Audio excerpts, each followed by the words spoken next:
I'm kind of in a hurry, but I'm trying to not be in a hurry. You know, you don't, that's the biggest time you make mistakes is when you're in a real hurry. And so I may not get as many things filmed as I want to. So there's a couple of things going on in here. One is I've got the new power cord reel in here, but it's just sitting in here. And while I'm doing all this, because originally I thought that the problem was that the transfer switch was smoking itself before I knew it was the old reel. But I do know these iota transfer switches, specifically the ITS 50Rs, there may be others, have a recall on them. Now the recall's old. They're not, I don't even think they're honoring anymore. I don't know. I just look it up yourself. If you have an iota brand transfer switch that's more than a few years old, then I would check to see if there's been a recall on it. And the recall has to do with these things like catching on fire or something, which obviously is not good. So I just decided I'm going to go ahead and replace it. The challenge here is that it is a little bit bigger than this one, and the configuration of where the wires go in is different. On this one, they all come in on this right hand side, but on the new box, generator and shore power come in one side, and then power to the RV goes out to the other. I'm just trying to make sure that I've got enough lead on the power cable that goes to feed the RV, that I've got enough slack that I can get it to the opposite side, basically, so I can figure out how I want to orient the new transfer switch. This cable right here is the power to the RV, and there is quite a bit of slack in it. I'm just not sure how much, so I'm just gonna have to take it apart and see, and that's how I'm gonna sort this thing out. So this right here is a power control module that helps keep bad power from coming in. So it's hard to see, but over here on the bottom right, the power cord connects there. It goes through here. So you got this normal reverse polarity and other issues. And then it comes out the other side before it goes into the transfer switch for shore power.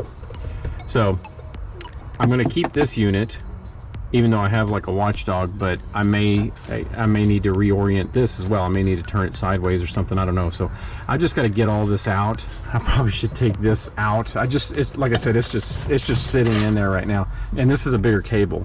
This is a 50-foot cable instead of 30. I went ahead and got it, one, for the length, but two, I also got it because they said that the case is the same size. So you get the same size case whether you get 30 or 50. So I'm like, well, might as well spend the extra money to get the 50 if I'm gonna have the same size case. All right, let's get on this and see what we can do. I'll be back with you in just a minute. These things are really a pain, but you gotta push in these tabs, which you just basically do it by doing that to get it off of this hole. Get one side off, pop it off. This is the inside of the iota. The first thing you want to do before you touch anything, even if you know your power cord's not plugged in, you know your power cord's not plugged in, you know your generator's not on, do not touch this without testing it with a multimeter first. You want to make sure there is absolutely no power there. You don't want to get electrocuted and die. That would suck. Let me test this first to make sure we got no power, and then we'll start taking stuff apart.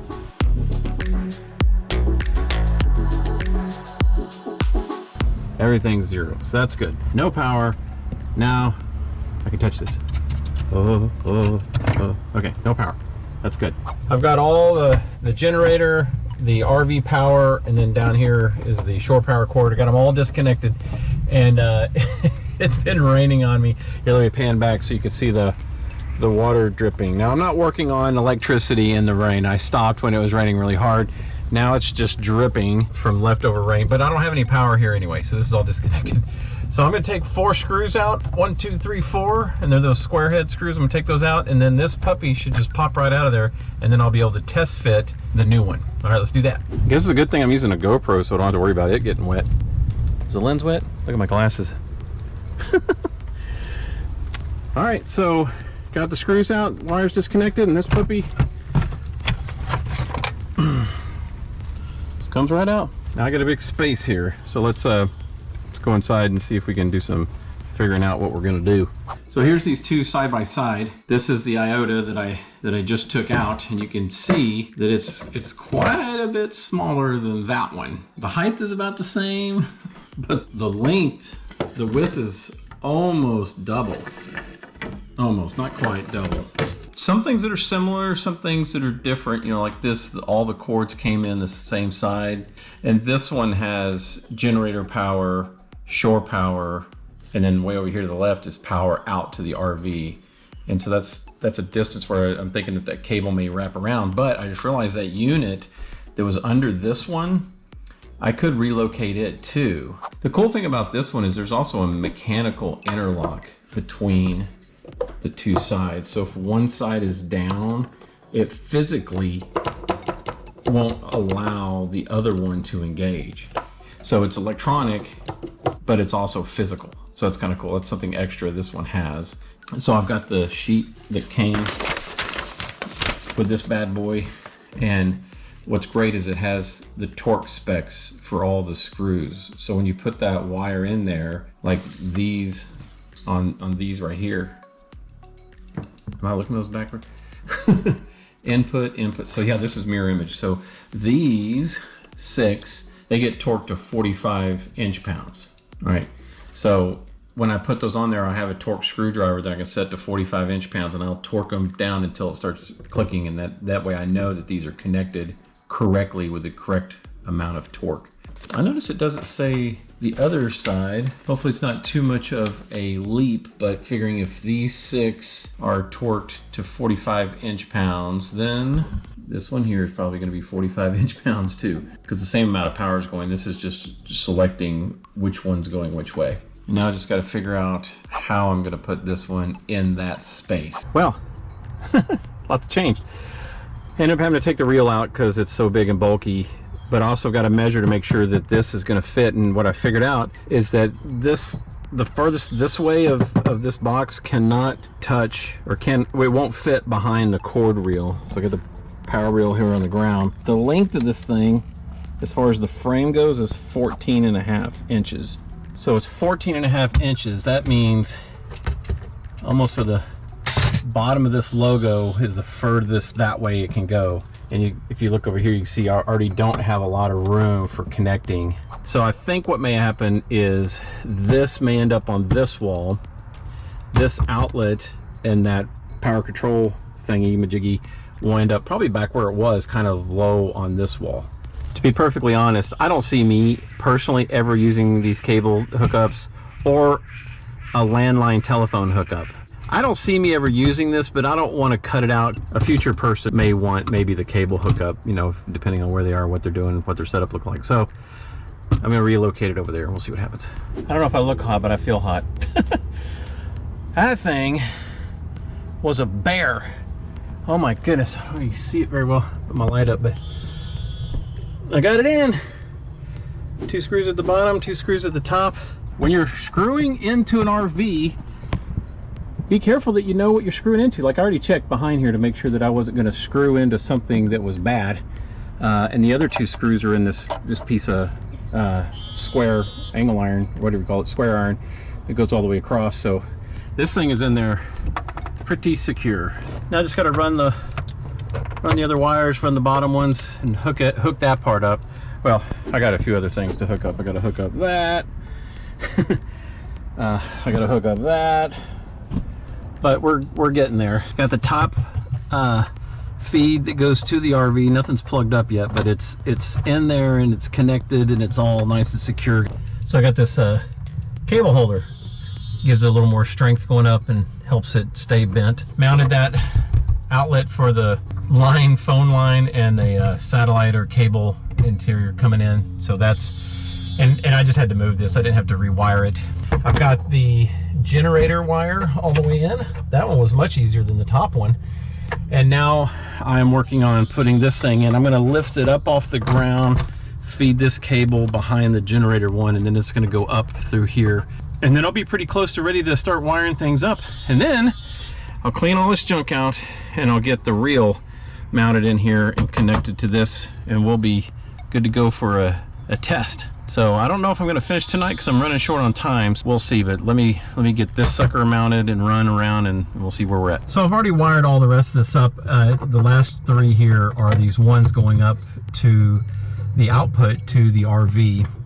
And the way these work is pretty cool. So there's each one of these posts, you know, there's a screw for the red one, for the white one, and for the black one, and then the greens go over here or down here on these sidebars. But you unscrew these and they have a stop, so you can't undo them too far. They get to a point where they just don't go anymore. And it's hard to see. I'll move you just a second, but there's a copper piece up here that's like a back plane, and then on the other end of this screw is a little scoop. And what happens is you're going to put your wire between that back plane and the scoop, and then when you tighten it up, that scoop is going to come in there and squeeze this wire into that spot. So this might not look that great, but I'll just I'll show you real quick. I'll show you real quick what I'm talking about. Let me push this green guy back out of the way a little bit. And the hardest thing is, oh man, some of these are, you know, pretty thick cables. Working with them, getting them to bend. I didn't want to cut any of the cable. The hardest thing about this is seeing what you're doing. And so a lot of times I do this. Here's a little trick you may or may not know about. I get my phone and I put my phone on video mode, and then I turn the flash on. So in video mode, your flash stays on all the time. And you can see in the screen what you're doing. I know this is like a screen in front of a screen, but if you can see that, I don't know. See the red? I gotta go in there and I go right down to, I don't want the insulation. I don't want the red part to go all the way down in there. I just want wire. So if there's a few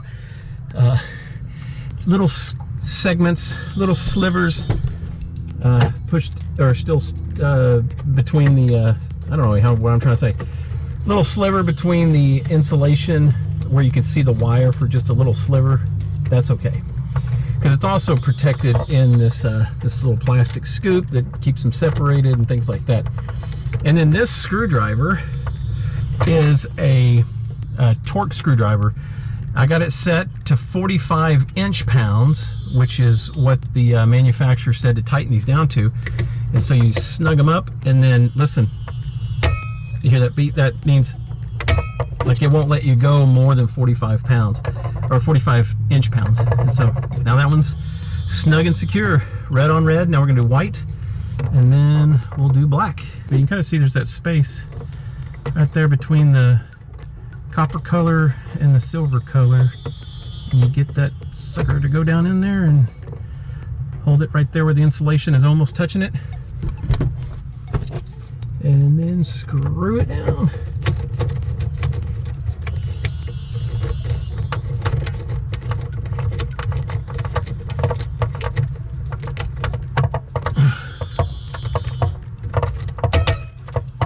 There you go.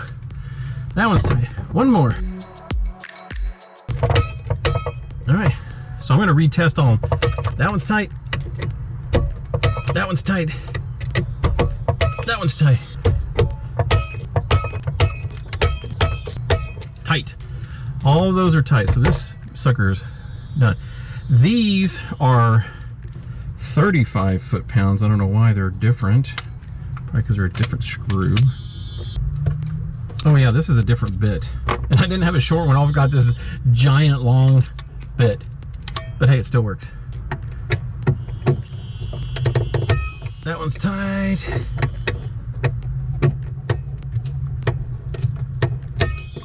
This is done. All right, isn't that cool? This part's done, all secure. Gotta put the lid on it. This part, I've just got to bring the shore power cable in and connect it up, and then I'll be ready to plug in and go. So we're getting really close here. So now all I gotta do is get the reel inside this area, get it mounted to the floor, and then run that wire connected here. And then there's also a switch for the reel that gets connected to this 12 volt power up here. I don't know if you can see that very well, but basically 12 volt power for the reel. That way when I push the button on the reel turns and pulls the cord in. That thing is heavy.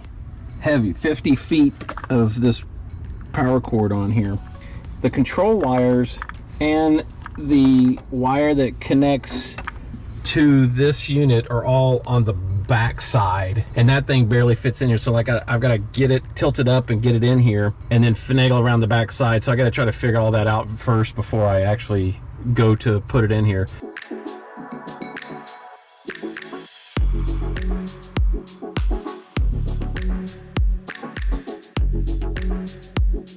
You like that?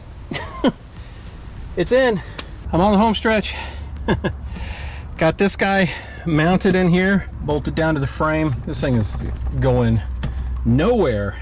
I got the switch mounted up here. I use the old mounting bracket, just a little L-shaped bracket that goes up there and screwed to the roof. The cord, the power cord, is going through here, connected to the surge protector, and then we already know, we covered it, that all these other wirings are done. So I'm going to double check that these are torqued down properly to the right spec, which I don't actually know. So I'm just going to use the same spec as these, which is 45 inch-pounds. So I'm going to torque these to 45 inch-pounds. I still got to tighten the ground strap. It's kind of weird because there's a Phillips head down here and a bolt up here. So I got to get an angled Phillips thing to hold that while I turn that bolt. But other than that, it's now this 12-volt power needs to be connected to, they could have gave me 2 more inches of wire, but this black and red need to connect to this, and then we'll be good. Notice we have a red wire, we have a white wire, and there we have a red wire, and we have a black wire. So does this red go to red, or does this red go to black? And does this white go to red, or does this white go to black? I'm going to assume, you know what happens when you assume things? I'm going to assume this white one goes to black, partly because, see, this wire here is black. It's little what they used to be connected to. So that's what I'm going to do. Worst case scenario, you push the button, the wheel goes the wrong way, and then I just rewire it. And I'm going to wire it with some of these connecting nuts, so that way I can unplug them and switch them if I have to, and then I'll shrink wrap on top of them. So that's the plan, and then we'll be ready to fire this thing up and test it. Woohoo! It's done. This last little piece right here, this bolt, has a screw under it. Let me show you one of my favorite tools is this guy. This little angled, like you can put a screwdriver, like either a hand screwdriver that like takes bits, or you can hook it up to your drill, and it turns it to a 90-degree angle. Look at that. That's pretty cool. So that way I could put it under here to hold the other side of the screw, and then use my wrench to tighten it. So I got it all tight and done. I'm going to pull this extension cord out all the way down to the other end of the RV where the plug is. I'm going to plug it in. We're going to turn the breaker on and see if anything explodes. So you'll be the first to see, because I'm going to set the camera up to watch this, and then I'll also be out here with the radio and stuff. The person hitting the breaker is way in the garage, and someone like me is out here watching and screaming, "Turn it off! Turn it off!" I'll show you in just a minute. We're looking for this area and this area for there to be no smoke. Okay, so stand by. Okay, we are ready for you to turn it on now.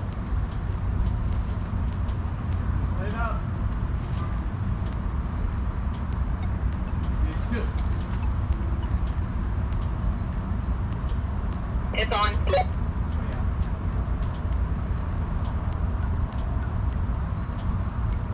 Yep, I'm waiting.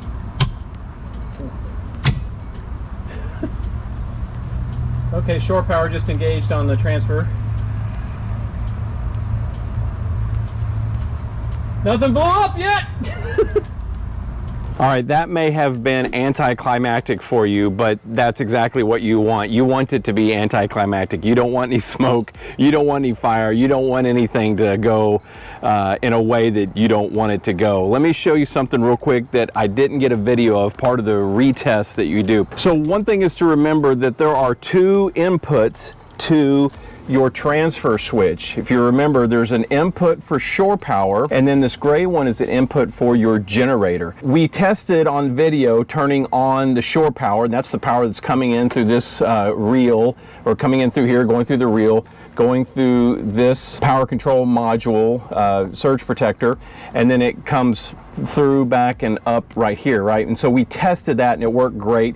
The transfer switch engaged, sent power to the RV, everything was perfect, no smoke, no fire. What I didn't get a video of what we did next is we need to test the generator input, because part of the automatic transfer, the automatic transfer switch, is that when you turn your generator on, this thing will automatically select generator, even if you're plugged into shore power. So that's how this is supposed to work, and it's something that needs to be tested. And so we tested it, and that also worked like a champ. I'm actually shooting this part of the video. It's actually been a couple of weeks since the installation video that you just saw, and everything has gone perfectly.